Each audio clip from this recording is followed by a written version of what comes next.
During a family dinner, my father-in-law slapped my son and pushed him to the floor. His daughter laughed. "Thanks, Dad. Maybe that will teach him." My blood ran cold. I got up and dialed a number. They have no idea who they're dealing with. Before we continue, please subscribe to the channel and let us know where you are listening in the comments. I hadn't seen my son Titus in 3 months when the invitation came. A text from Violet, my daughter-in-law, not from him. Dinner Sunday, 6:30. No warmth, no explanation for the silence. Just a summons. I drove to their house in Ballard that evening with cautious hope, the kind you develop at 67 when life has taught you that reconciliation rarely comes without strings. The Craftsman home on 24th Avenue looked the same, porch light glowing, my grandson's bicycle lying in the grass. I'd bought that bike for his birthday last year, the party I wasn't invited to. Violet answered the door. Her smile was precise, practiced, stopping precisely at her lips. "Winfield, come in." Not Dad Curtis like she used to call me. Just my name, delivered like she was signing for a package. Titus stood in the dining room and my chest tightened. Dark circles shadowed his eyes. His shoulders curved forward like he was bracing for impact. When he saw me, something flickered across his face. Relief, maybe, or warning. He hugged me quickly and I felt how thin he'd become. "Hey, Dad. Thanks for coming." "Wouldn't miss it," I said, though we both knew I'd missed plenty lately, not by choice. Dinner started quietly. Pot roast, roasted vegetables, the dishes I'd given them as a wedding gift 5 years ago. I remembered writing the check for their wedding, $25,000. Violet had hugged me that day, called me generous, said she was lucky to have me as family. That woman seemed like someone I'd imagined. "How's the freelancing going?" I asked Titus, cutting into the meat. He opened his mouth, but Violet spoke first. "Freelancing isn't stable. We've been discussing more reliable options." "I have steady clients," Titus said quietly. "The work's good." "Computer work," Violet said, her tone dismissive. "Not exactly." The front door opened without a knock, heavy boots on hardwood. My daughter-in-law's father, Philemon Walters, walked into the dining room wearing work clothes with Walters Construction LLC stitched across the chest. He hadn't been invited to dinner, yet no one seemed surprised by his arrival. "Violet, sweetheart." He kissed her cheek, ignored Titus entirely, then turned to me. "Winfield, still living in that old place on 85th? "Still there," I said evenly. "Must be tough on a government pension." He pulled out a chair without asking, sat down like he owned the table. "I keep telling Titus here he needs to learn real work, construction, hands-on labor, something with value." I watched Titus's jaw tighten. He stared at his plate. "Design is valuable work," I said. Philemon laughed, a harsh bark. "Sitting at a computer playing with pictures? That's not work. That's a hobby."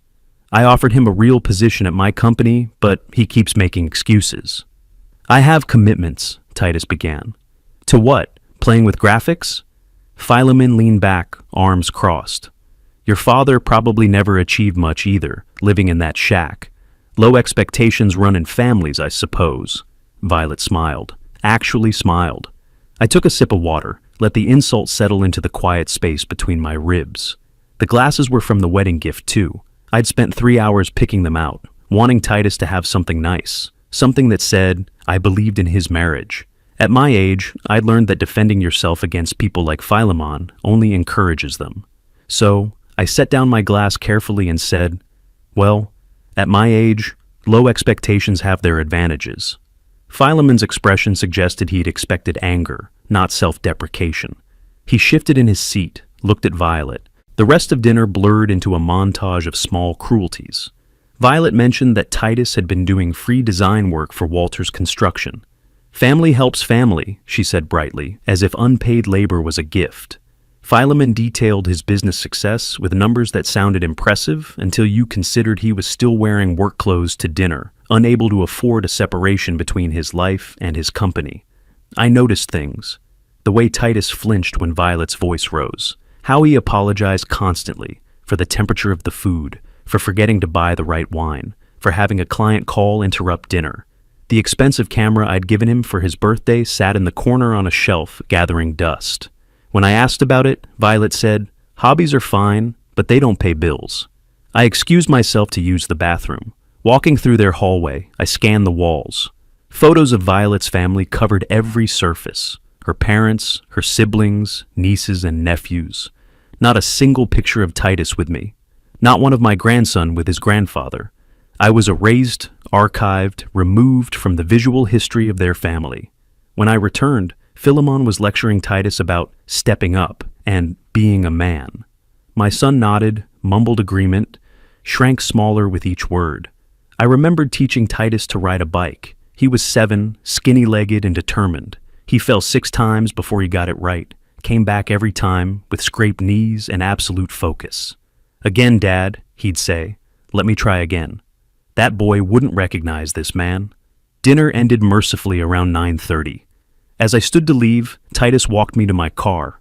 Away from the lit windows in the darkness of the driveway, I saw something in his eyes I'd never seen before. Fear. "Dad, he started, then glanced back at the house. Violet stood silhouetted in the doorway, arms crossed. "It's okay, son," I said quietly. But it wasn't okay.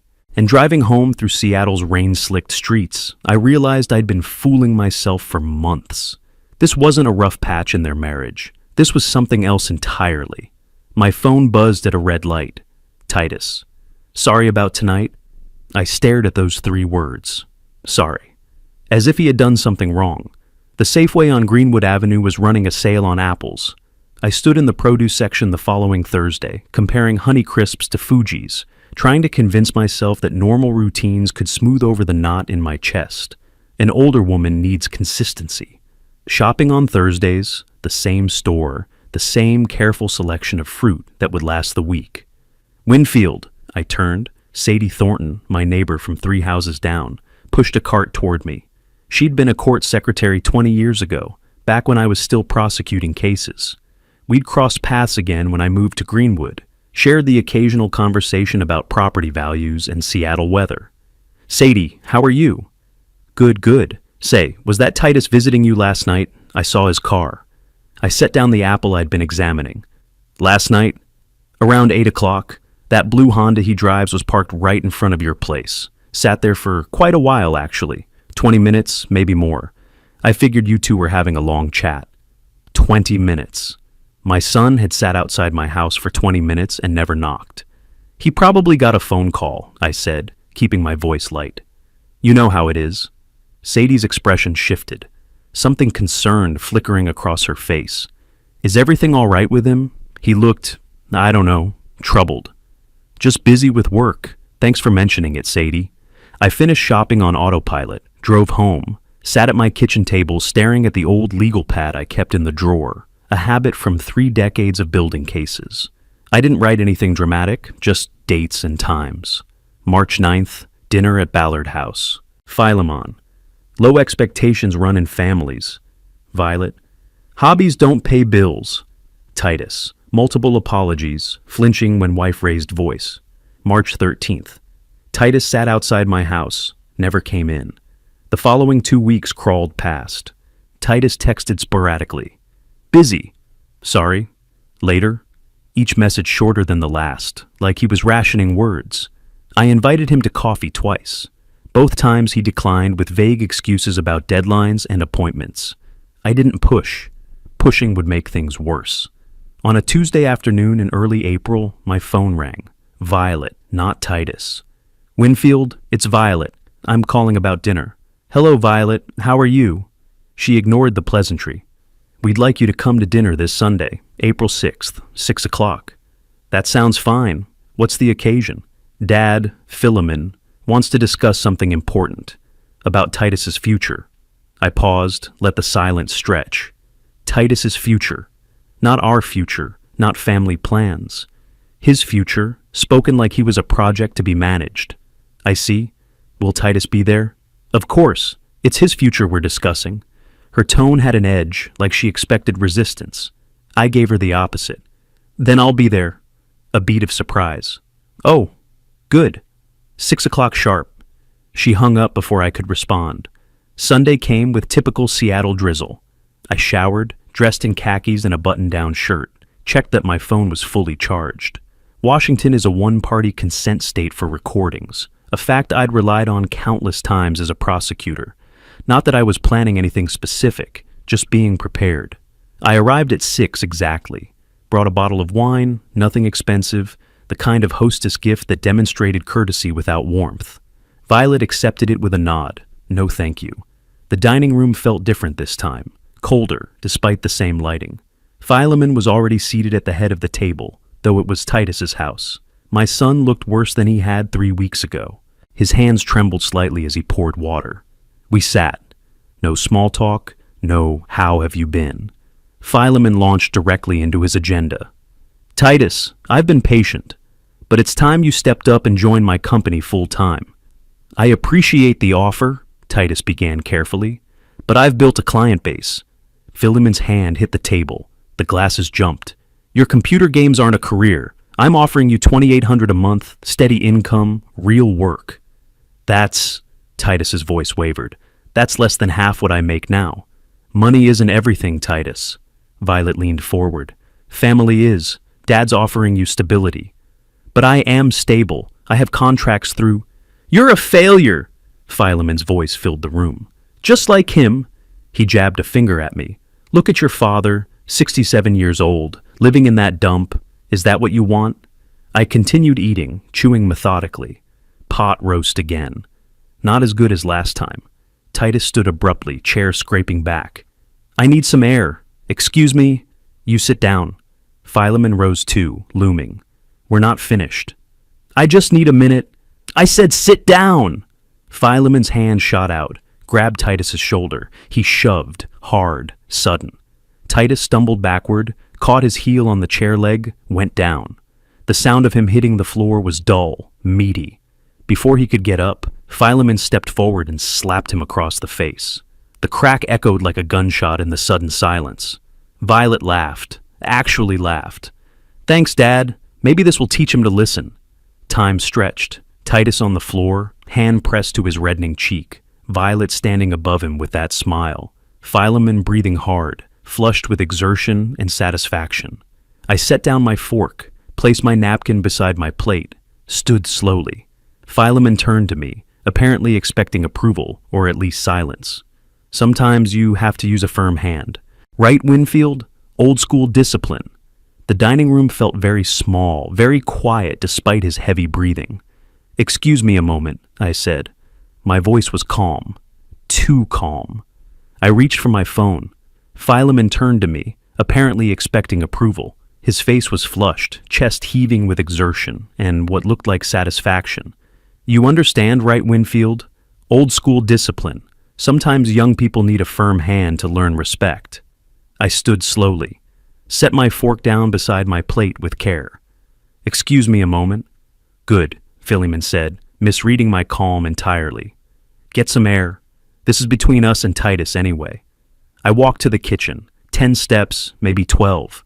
Through the doorway I could still see the dining room, Titus on the floor, one hand pressed to his reddening cheek, Violet standing over him with her arms crossed, Philemon settling back into his chair like a king on a throne. My phone came out smoothly. 35 years as a prosecutor teaches you certain skills. Evidence first. Always evidence first.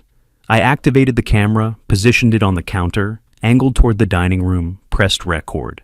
Then I made the call. Marcus, this is Winfield Curtis. Detective Marcus Reed's voice carried surprise. Winfield? Is this... Wait, the Winfield Curtis? Yes, I need your assistance. I'm witnessing domestic assault. Adult male victim, adult male perpetrator. Physical violence, including a strike to the face. Victim still on the floor. Location? 6547 24th Avenue Northwest, Ballard. I'm on scene now. I have video evidence of the incident. We're 3 minutes out. Are you in danger? No. The perpetrator believes I'm a harmless old man. He's currently still berating the victim. Reed's pause was brief. Are you recording this call too? Video recording of the ongoing situation? Yes. You're familiar with Washington's consent laws. One party? Understood. Units rolling now. I ended the call, picked up my phone, returned to the dining room. Slipped the phone into my shirt pocket with the camera lens visible. They didn't notice. Too focused on their educational moment. Please, I said, sitting down. Continue. Philemon barely paused. As I was saying, Titus, you'll start at my company Monday. $2,800 a month.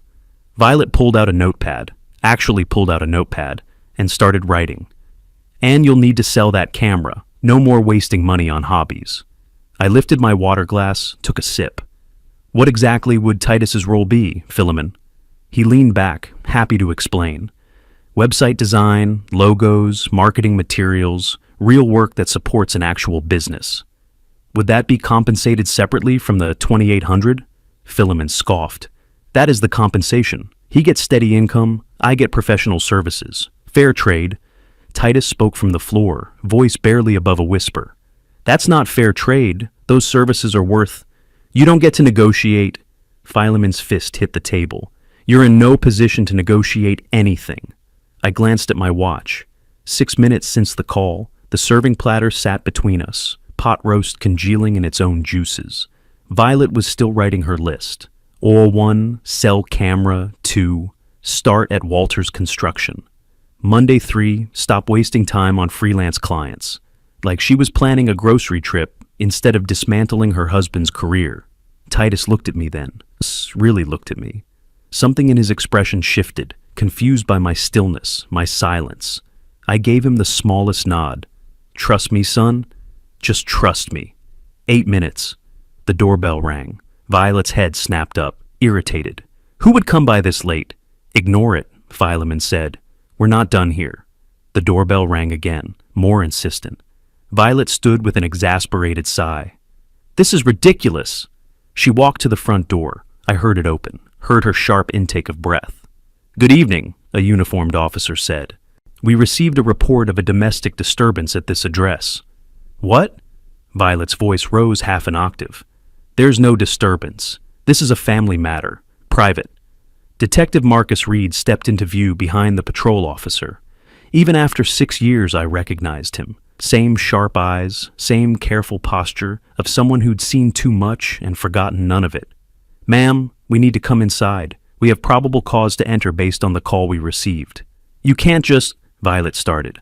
RCW 1031 I-100 permits us to enter without warrant when domestic violence is suspected. Please step aside. Violet stepped back, face draining of color. The officers entered, Reed scanning the room with professional efficiency. His gaze moved from Titus on the floor to Philemon standing over him, to the dining table where I sat with my water glass raised halfway to my lips. Our eyes met. He gave the smallest nod, and I smiled. Who the hell called you? Philemon was on his feet.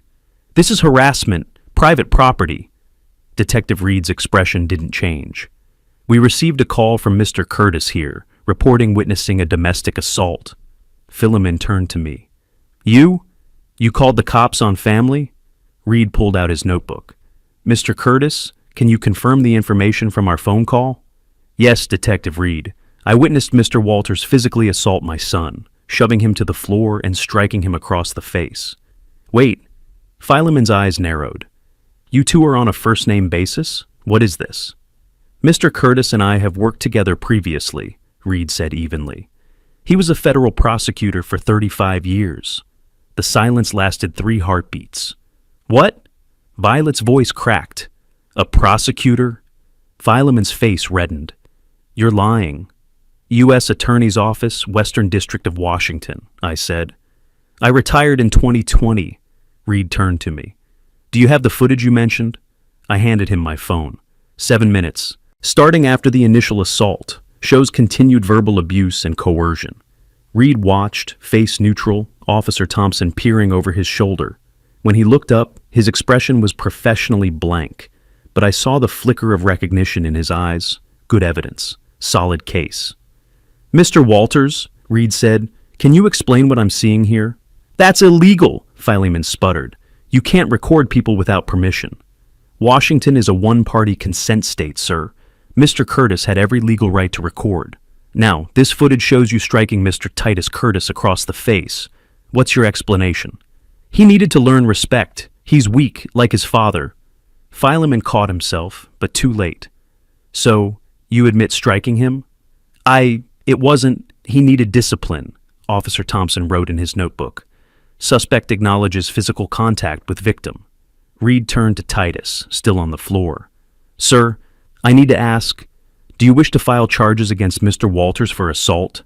Titus! Violet's voice was sharp. Don't you dare! He's my father! Titus looked down at his hands. I don't know. I spoke quietly. It's your choice, son. No one can make it for you. Whatever you decide, I support you. If you do this, you're destroying this family, Violet said. Think about what you're doing, boy, Philemon added from across the room. Titus was silent for a long moment. Then he looked up, at Violet, at Philemon, then at me. Something settled in his expression. He hit me, Titus said, voice steady, in my own home, and she laughed. He turned to Reed. Yes, I want to file charges. Violet gasped. Titus! You need to leave, Violet, my son said. Both of you need to leave. Reed nodded to Thompson, who moved toward Philemon. Mr. Philemon Walters, you're under arrest for assault in the 4th degree under RCW 9A 36.041. You have the right to remain silent. Anything you say can and will be used against you in a court of law. This is insane! Philemon jerked away as Thompson pulled out handcuffs. Over a little discipline? Assault on an adult is a criminal offense in Washington state, Reed said. You can explain your actions to your attorney. The handcuffs clicked into place. Philemon's face had gone from red to purple. You'll pay for this. I have lawyers. I'll sue you for everything. I remained seated, hands folded. You'll need an excellent attorney, Mr. Walters. I recommend retaining one immediately. You manipulative old... Sir, Thompson interrupted, I'd advise you to stop talking. They led him toward the door. At the threshold, Philemon twisted back. This isn't over, I met his eyes. No, it isn't. Violet was crying now, following them. Dad, I'll call someone. I'll fix this. Reed stayed behind, taking photographs, Titus's face, the dining room, Violet's list still sitting on the table, professional documentation, building the case. I'd done the same thing 1,000 times. I'll need statements from both of you, Reed said to us. Can you come to the precinct tomorrow morning? We'll be there, I said. Titus stood slowly, testing his balance. Violet appeared in the doorway, mascara streaked down her cheeks. Where are you going? She demanded as Titus moved toward the stairs. To pack a bag. If you leave with him, don't come back. Titus paused on the bottom step. I think that's best. I followed him upstairs, watched him pull a duffel bag from the closet, methodically folding clothes, his laptop, toiletries, the Canon camera from the corner. He held it for a moment, then carefully wrapped it in a sweatshirt. Violet appeared in the doorway. Her voice had changed from angry to desperate. Titus, please, we can fix this. Dad didn't mean... He meant it, Titus said, without looking at her. And you laughed. I was just trying to... You laughed, Violet. He zipped the bag. We walked downstairs together, through the living room, past the family photos that didn't include me, out to the driveway where red and blue lights still painted the street. I helped Titus load his bag into my car. Violet stood in the doorway, arms crossed, watching. Behind her, the patrol car sat at the curb, Philemon's silhouette visible in the back seat. Where are we going? Titus asked as I started the engine. Home, I said. My home. You'll stay with me until we figure out next steps. He nodded then. Dad, why didn't you ever tell me about being a prosecutor? I pulled onto the street, watching Philemon's shape in the rearview mirror. Because I didn't want you to know me for what I did. I wanted you to know me for who I am. And who are you? Your father, that's all that matters. Violet was on her phone already. Calling an attorney probably, calling family, probably not realizing that everything had changed tonight. The old prosecutor in me noted the time, just after 9. The arrest was just the first move. The real work would begin tomorrow. We drove in silence for the first 10 minutes. Titus stared out the window at the passing streetlights, processing. I let him think. Finally, Dad, last night, Detective Reed called you by name. Captain Morrison practically saluted. Who are you? I'd known this conversation was coming, had prepared for it since the moment I'd made that phone call. Still, the words felt strange after so many years of silence. I was a federal prosecutor, U.S. Attorney's Office, Western District of Washington. 35 years. His head turned slowly. You prosecuted federal cases? Organized crime, public corruption, major fraud. The Bellingham drug ring in 2017, that was my case. 17 defendants, all convicted. Why didn't you ever tell me? The question I'd asked myself 1,000 times. Because when I retired, I wanted to be your father. Not Winfield Curtis, who sent people to prison. I wanted you to know me as Dad, not as the prosecutor. But all these years, Violet and Philemon treated you like you were nobody, like you'd failed. I smiled slightly. I let them. People reveal themselves when they think you're harmless. He was quiet until we reached the precinct. North Precinct sat on College Way, a modern building that always smelled faintly of coffee and paper. I'd been here dozens of times over the years, though not in the last 5. Captain Morrison met us in the lobby. He was grayer than I remembered, but his handshake was firm.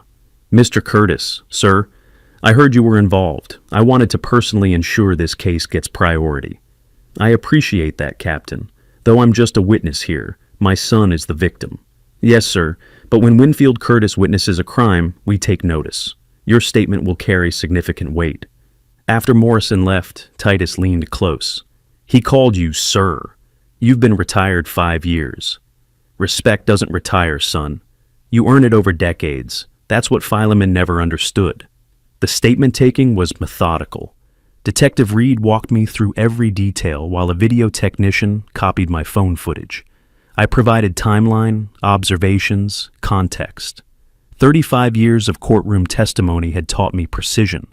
Titus gave his statement separately. When we reconvened, Reed had paperwork. No contact order has been approved. Mr. Walters cannot come within 500 feet of you, contact you directly or through third parties, or communicate via social media. Violation means immediate arrest.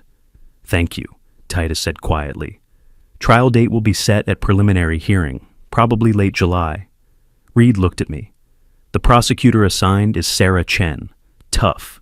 She'll want to meet with both of you for prep. I nodded. Everything was proceeding exactly as it should. We drove home, my home, and I showed Titus the guest room. His bag looked small against the double bed. Dad, what was it like, being a prosecutor? I sat in the reading chair by the window. Like playing chess, except the pieces are evidence, witnesses, and time. You think 10 moves ahead.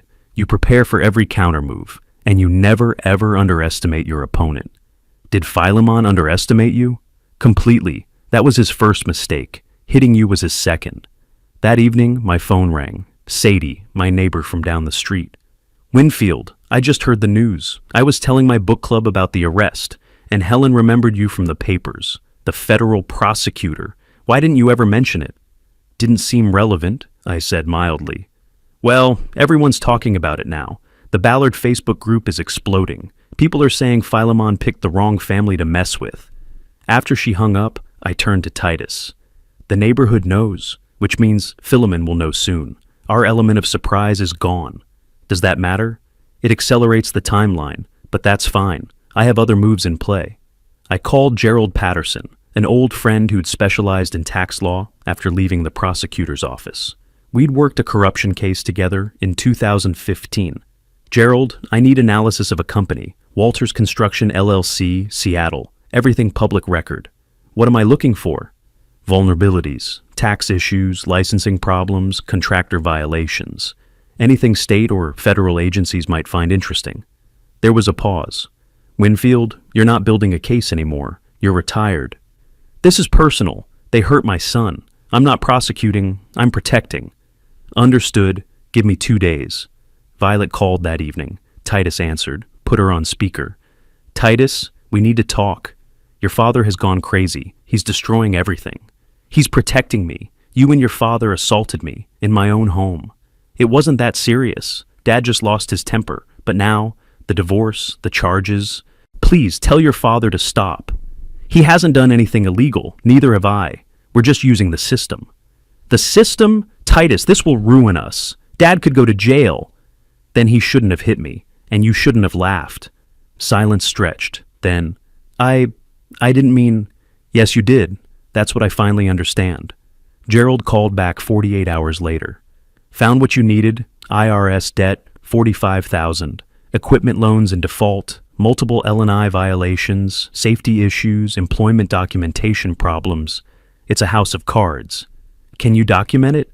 Already have. Want me to? Concerned citizens should probably inform appropriate authorities. Anonymously. That evening, sitting in my home office with Titus watching, I finalized the reports for IRS and L&I. Every detail documented, every violation noted, anonymous but actionable. Will this work? Titus asked. In 3 to 4 weeks, Fileman will receive letters from federal and state agencies. Audits, investigations, fines. His business will be buried in bureaucracy. And he won't know it was you? He'll suspect, but suspicion isn't proof. I hit send on both reports. Besides, I didn't lie. I didn't falsify anything. I simply informed the appropriate authorities about violations that already existed. Titus nodded slowly. Dad, what was your biggest case? I leaned back, remembering. Organized crime ring, 2016, took 3 years to build. But when we moved, we took down 18 people in 1 day.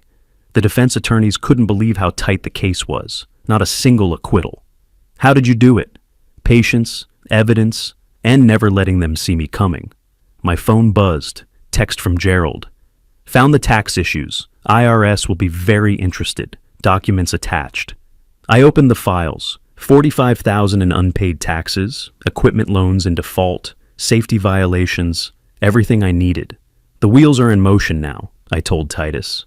In a few weeks, Fileman's world starts falling apart, and he won't understand why. 5 weeks passed like a slowly tightening noose. The preliminary hearing came first, mid-May. I didn't attend, my presence wasn't required yet, but Captain Morrison called afterward. Prosecutor won't deal. Your testimony and video make this slam dunk. Walters is going to trial, July 15th. Thank you for letting me know. Winfield, his attorney knows he's in trouble, tried every angle to get a plea. Prosecutor's not budging. I relayed the news to Titus, who was drinking coffee at my kitchen table. He'd been staying with me for over a month now. The space suited him. He'd set up a small office in the spare bedroom, resumed freelance work, stopped apologizing for existing. 3 months until trial, he said. What happens between now and then? We wait and watch. The IRS letter arrived at Walters Construction on June 3rd. I knew because Gerald called that afternoon. Your tip bore fruit. Full audit, 3 years of returns. My source says they're being thorough. How thorough? Every cash payment, every deduction, every contractor. Fileman's accountant apparently told him he's looking at $60,000 in back taxes and penalties. I made a note in my legal pad. Another domino falling. The L&I inspection came a week later. I learned about it from Sadie, who heard it from someone whose cousin worked for the state.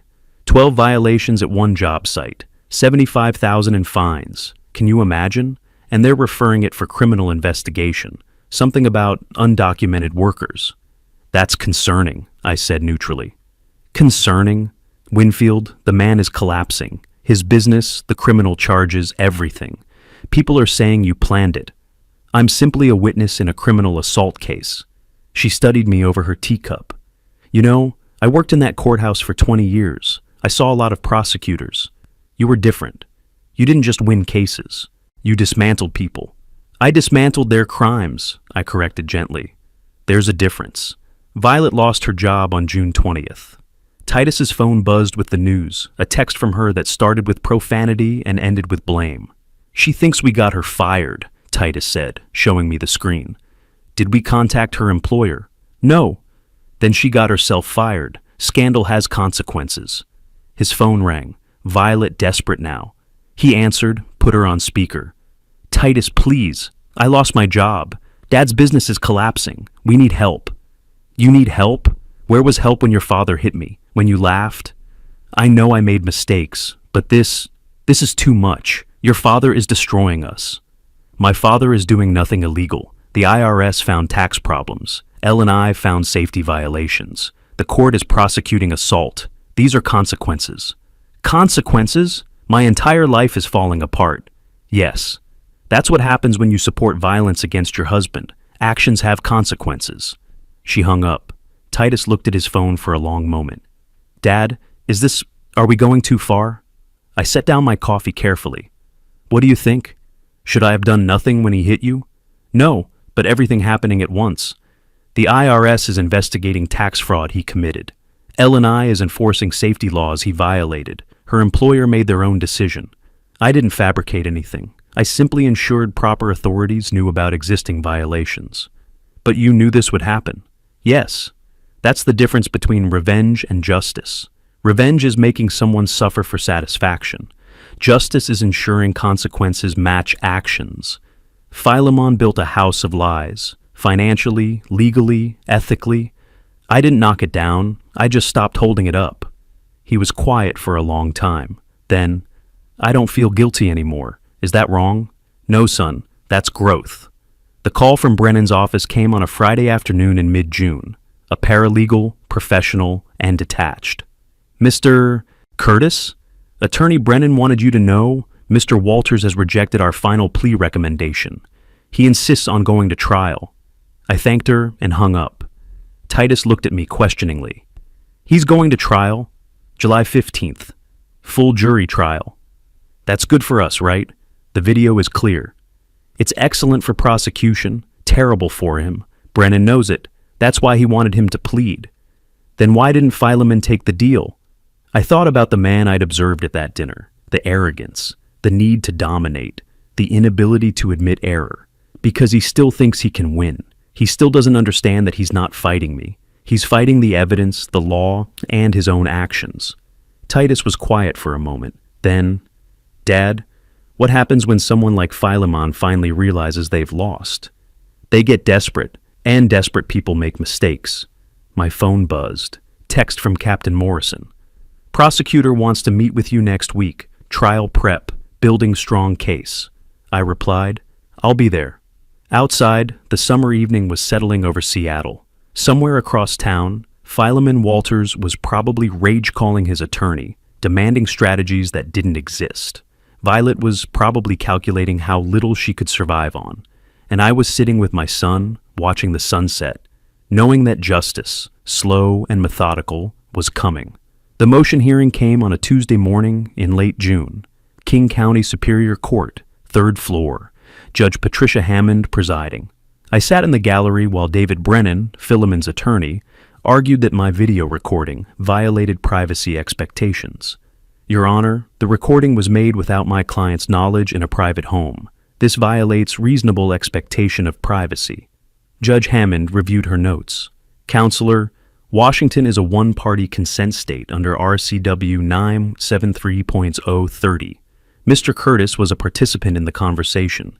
He had every legal right to record. Motion denied. Philemon leaned toward Brennan, whispering harshly. I caught fragments. What do you mean denied? Do something. Appeal it. Brennan's response was patient but firm. Sir, the law is clear. We discussed this possibility. There's no basis for appeal. We need to prepare for trial. Outside the courthouse, I called Titus. Video stands. Trial proceeds as scheduled. That's good, right? It's essential. Without video, case relies on testimony alone. With it, undeniable. A week later, Philemon's private investigator, the one he'd hired at significant expense, delivered his final report. I learned about it through Captain Morrison, who heard it through department contacts. The PI had found nothing. 35 years of federal prosecution, spotless.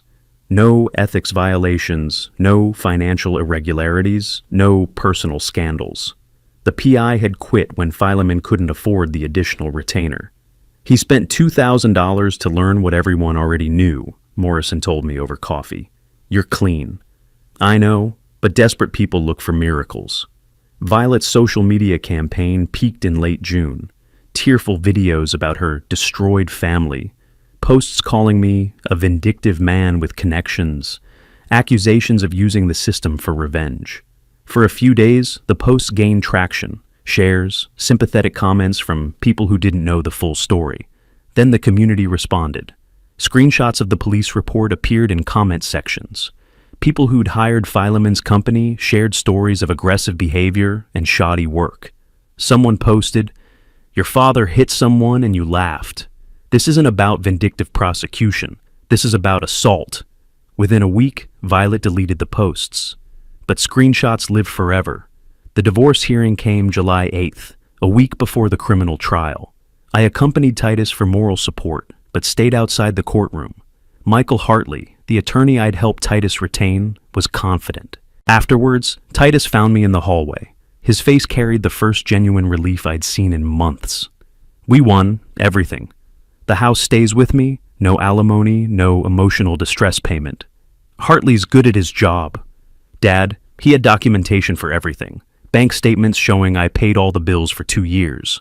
That loan you gave me for the down payment, he had it notarized with your affidavit. Violet's lawyer had nothing to counter with. Evidence matters, I said simply. That evening, Sadie called with the neighborhood gossip. Violet had moved to a cheap apartment in Renton. Philemon's business had officially filed Chapter 7 bankruptcy. The IRS was proceeding with its audit. L&I fines remained unpaid, growing with interest. People are saying you planned all of it, Sadie said, every detail from the beginning. I documented a crime and reported it to authorities. Everything else is consequence of Philemon's own choices. Still, it's like watching dominoes fall, one after another. The Friday before trial, I met with the prosecutor one final time. She was young, maybe 35, with sharp eyes and a methodical mind. Mr. Curtis, I've been reviewing your testimony. It's going to be powerful. Former federal prosecutor, eyewitness, video evidence. Defense has nothing. Don't underestimate Brennan. Desperate attorneys can be creative. Noted, but honestly, this is one of the cleanest assault cases I've handled. Your preparation made it that way. I nodded. Preparation. That's what 35 years had taught me. Criminal trials weren't won in the courtroom. They were won in evidence collection, witness credibility, documentation. Everything I'd done since that dinner had been preparation. Driving home, I called Titus. You ready for Monday? Nervous, but ready. Good. Remember, truth is our advantage. They have to spin, deflect, confuse. We just have to tell what happened. Dad? What if jury doesn't believe us? I watched the Seattle skyline pass by, summer evening light catching the buildings. Then the justice system failed, but I don't think it will. I've seen hundreds of trials. This isn't a close call. This is a clear case with clear evidence. And after, when he's convicted, then consequences continue. Bankruptcy, federal charges for those immigration violations, social exile. Not because I'm pursuing them, because they're natural results of his actions. Sometimes I feel bad for Violet. She looked so broken at the divorce hearing. I understand, but remember, she chose to laugh when her father hit you. Consequences aren't cruelty, they're accountability. That night, I reviewed my testimony notes one last time. Monday would be difficult. Testifying against your daughter-in-law's father, even when justified, feels heavy, but necessary. Justice often feels heavy. That's how you know it matters. The courtroom smelled like old wood and nervous sweat. I'd testified in dozens of courtrooms over 35 years, but never as a witness in someone else's case. The role felt strange, passive instead of strategic, answering instead of asking. Judge Robert Chen was methodical, late 50s, reputation for fairness and impatience with theatrics. Good draw for our side. Opening statements set the tone. The prosecutor was clinical. Simple case, defendant physically assaulted victim in victim's own home. 2 witnesses, video evidence, physical injuries documented. Evidence will prove guilt beyond reasonable doubt. She played the video. Even compressed to 1 minute, it was devastating.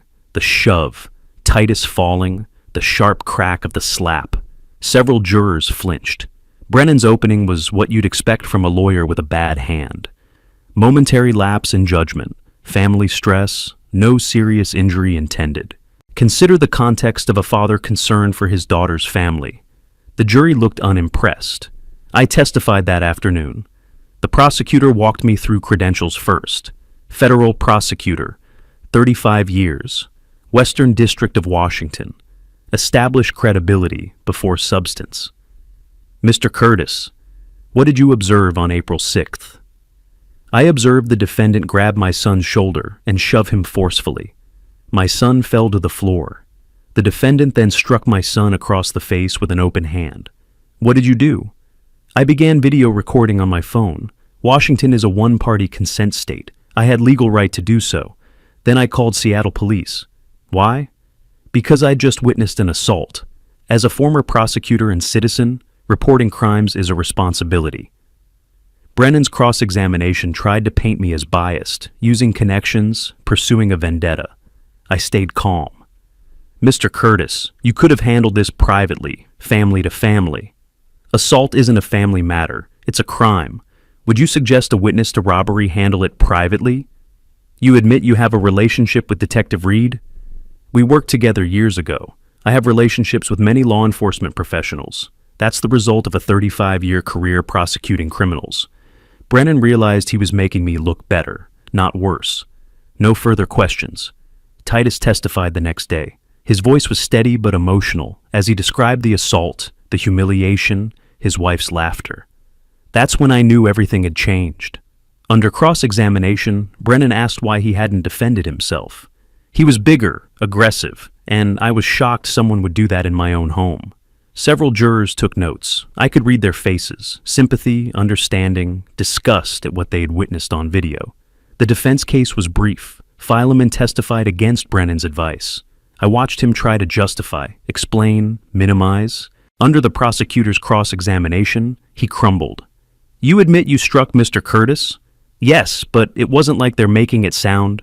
So you struck an adult man to get his attention in his own home? Someone had to teach him to be a man.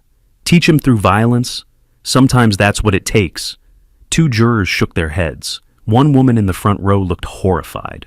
Closing arguments came the next morning. The prosecutor was devastating in her simplicity. Video shows assault. Two credible witnesses confirm it. Defendant admits it, but claims justification.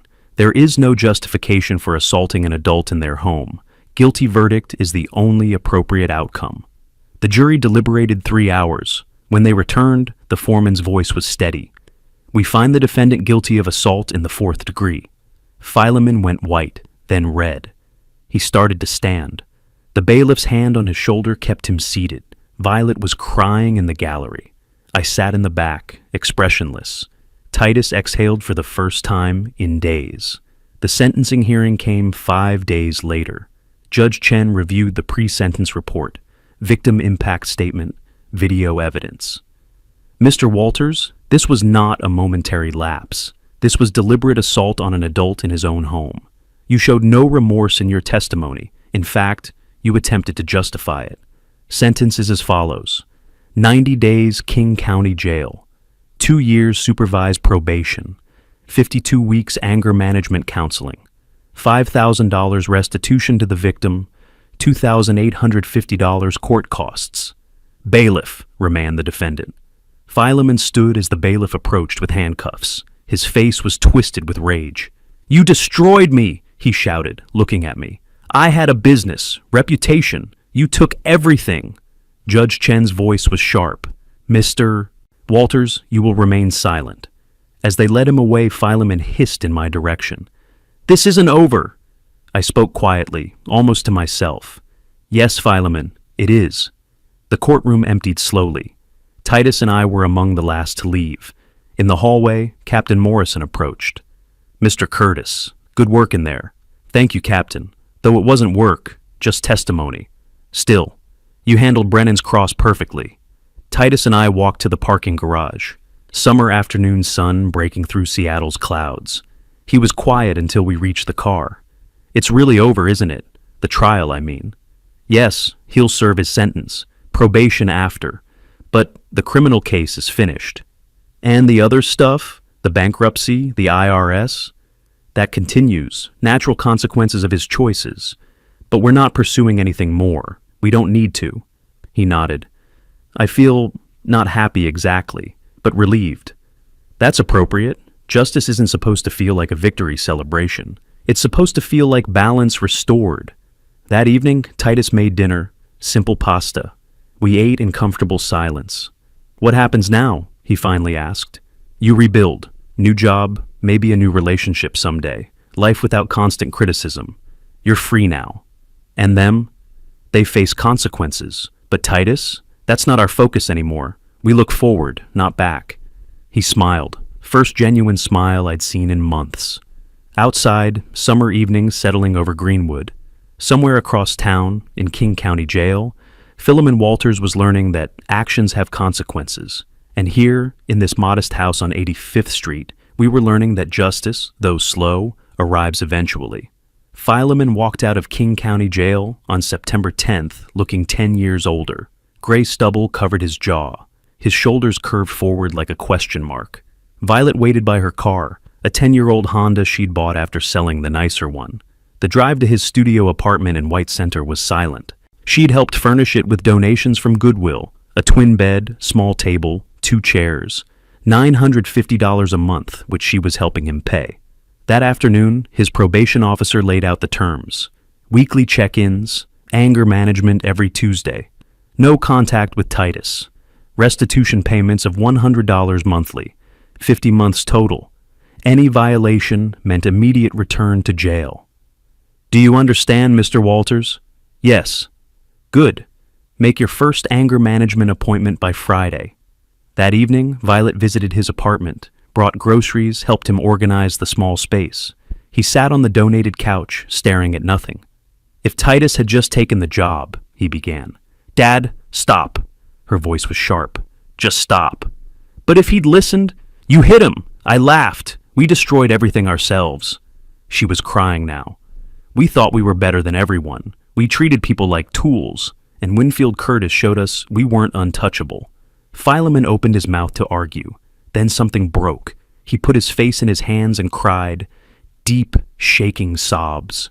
The first time she'd seen him cry in her entire life. What did I do? His voice was muffled. How did I become this? Violet sat beside him, hand on his shoulder. We have time to figure it out.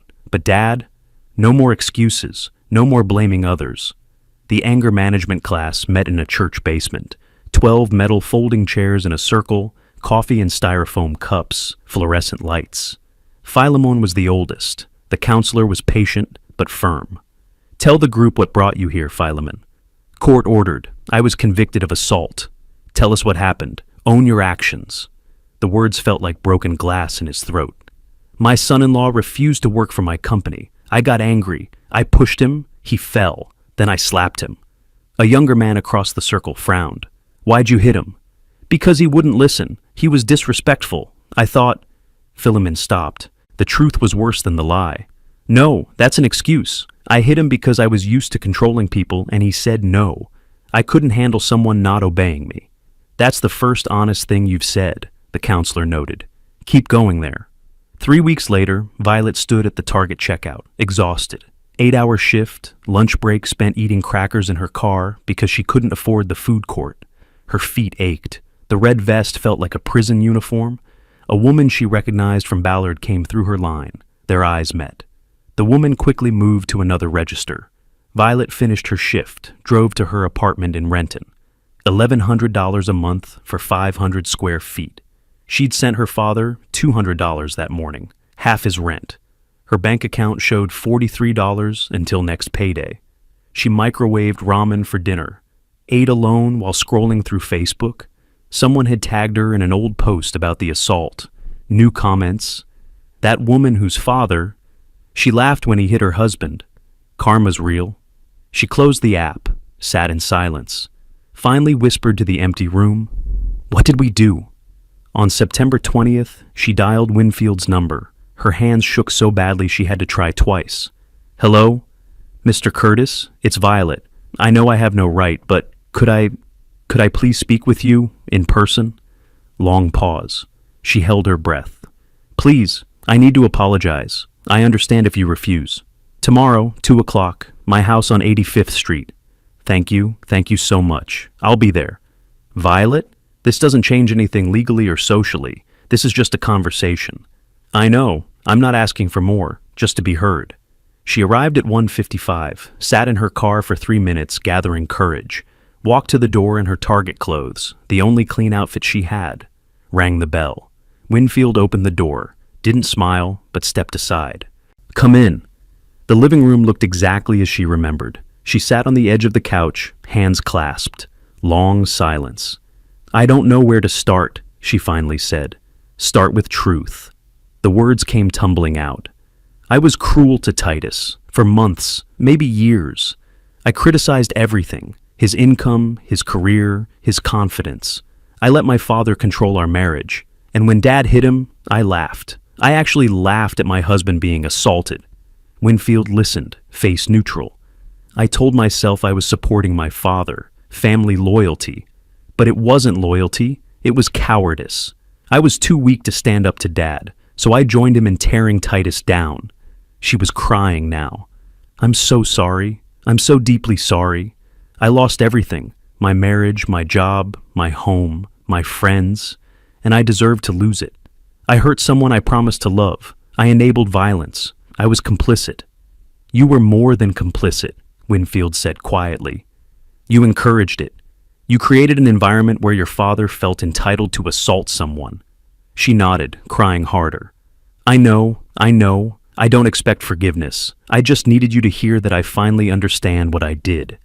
And your father? Does he understand? He's beginning to. Jail changed him. Anger management is changing him. He's writing an apology to Titus through his lawyer. It's genuine, or at least I think it is. What do you want from me, Violet? Nothing. I want nothing. I just needed to say these words, to acknowledge what I did. That's all. Winfield studied her for a long moment. I never wanted to destroy you. I wanted justice.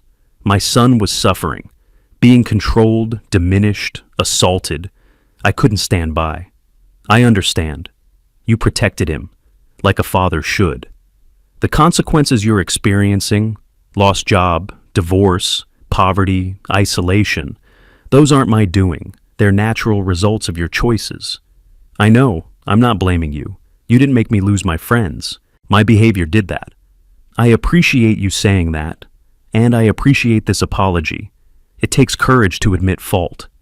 Does Titus know I'm here? Yes, I told him you wanted to speak with me. What did he say? He said if you're genuinely apologizing, he's glad you're finding accountability, but he's not ready to see you. She nodded, fresh tears falling. I understand. That's fair. Winfield leaned forward slightly. Violet, I'll tell you something. Doors to change are always open, not for reconciliation necessarily. That's Titus's choice. But for your own growth. If you genuinely change, learn to respect others, build a better life, that's possible. But it's your work, not mine to forgive. Thank you for even saying that much. Everyone deserves a chance to change, but change is proven through actions over time, not words in a moment. After she left, I sat in my living room for a long time. The afternoon sun slanted through windows, dust motes drifting in light.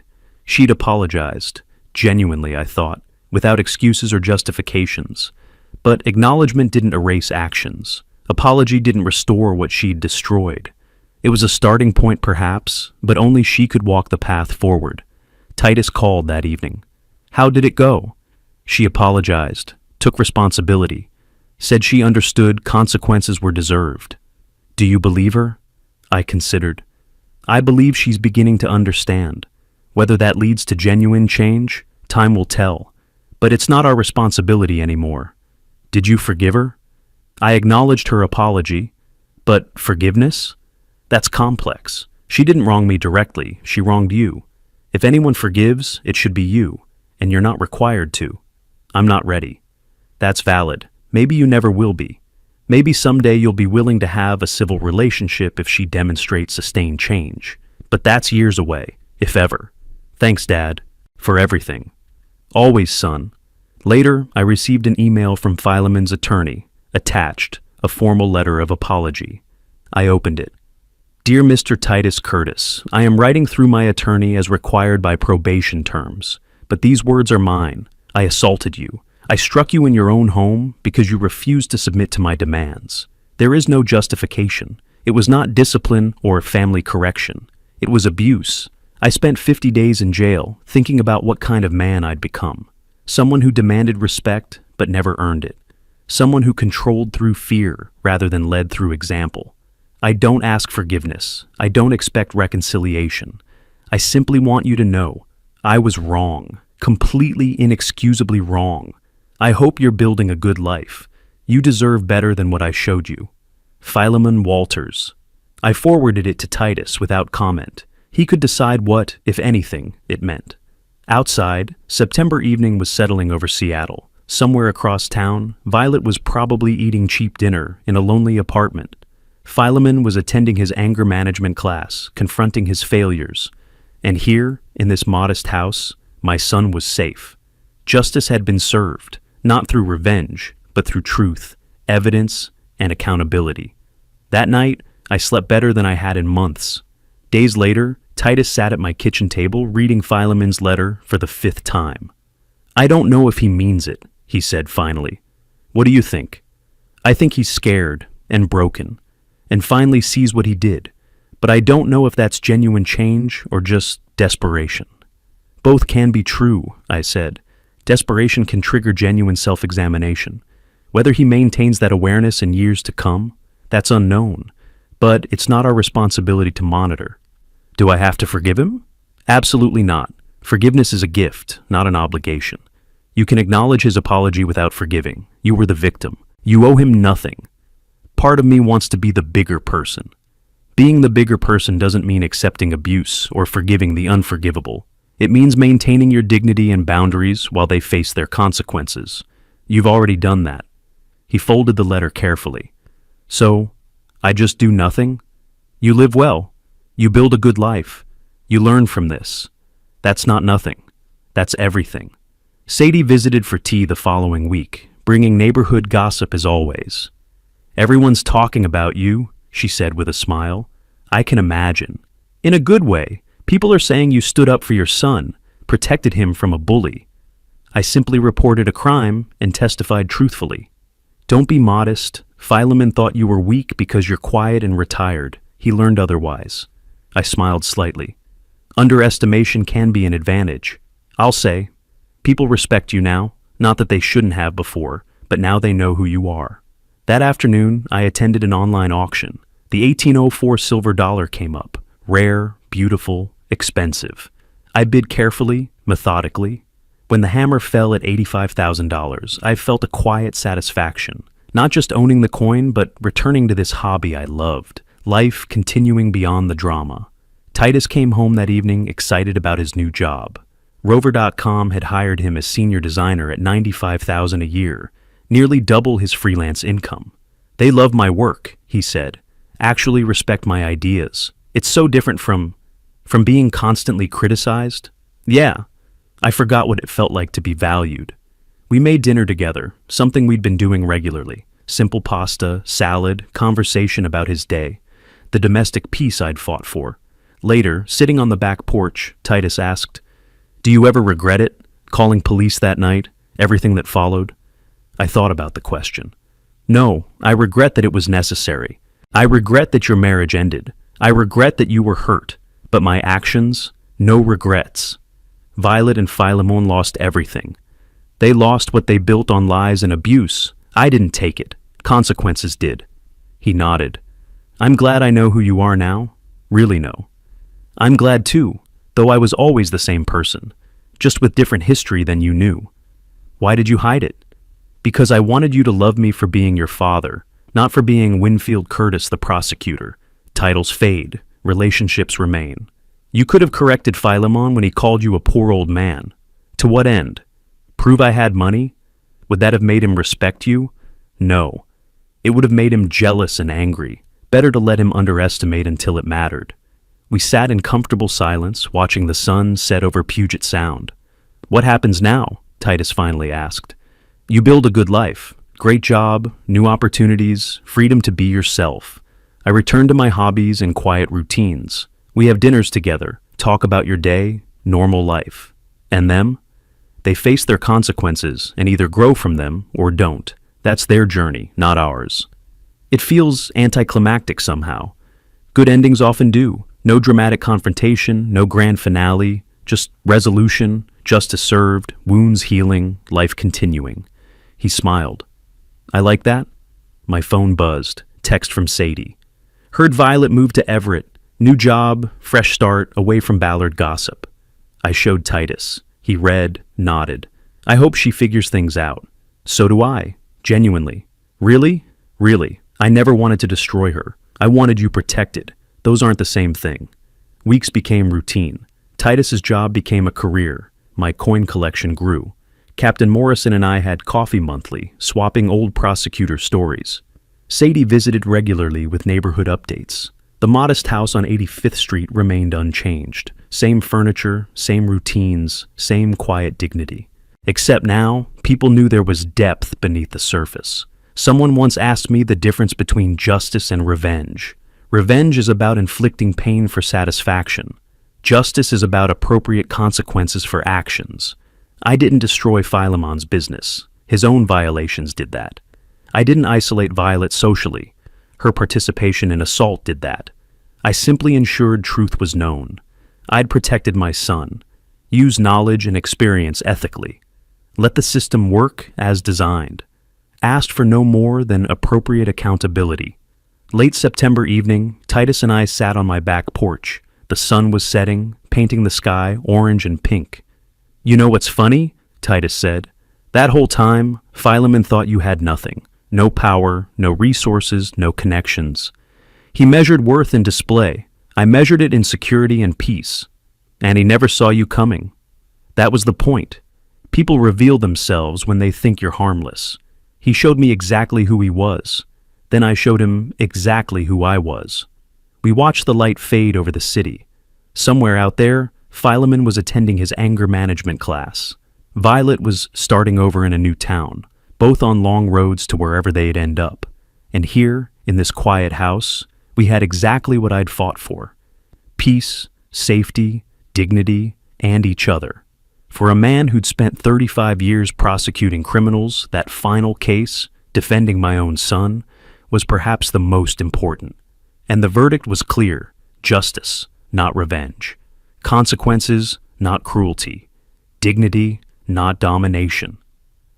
On a quiet Seattle evening, with my son beside me and sunset painting the sky, I finally felt what I'd worked for all those months: peace. If you like this story, please like this video, subscribe to the channel, and share your impressions of this story in the comments. To listen to the next story, click on the box on the left. Thank you for watching.